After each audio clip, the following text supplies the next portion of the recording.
اللهم صل وسلم وبارك عليك يا حبيبي يا رسول الله. النهارده هنعمل مع بعض الكاتشب بطريقه سهله خالص. معايا كيلو ونص من الطماطم، هرفعهم على النار بدون اي اضافات، يعني مش هحط عليهم ميه ولا اي حاجه.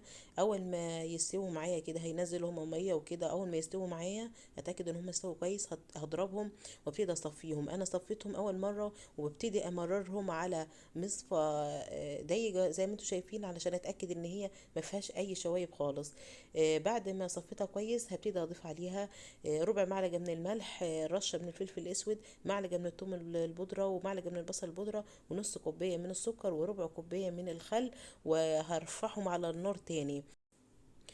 معايا كوبايه الا ربع من الميه، هضيف عليها معلقه كبيره من النشا، وهجلبهم كويس وهركنهم على جنب. دلوقتي هشوف الصلصه وهعمل لها اختبار عشان اتاكد ان هي استوت معايا. هاخد معلقة من الصلصة وهحطها في طبق، وزي ما انتم شايفين كده.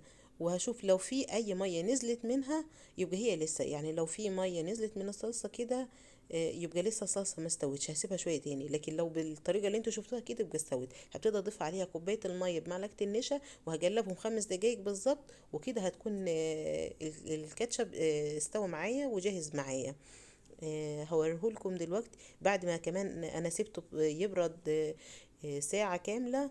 بعد ما برد دلوقتي انا بوريهولكم في البطاطس متماسك خالص وكويس على البطاطس، يعني مش خفيف ولا حاجة.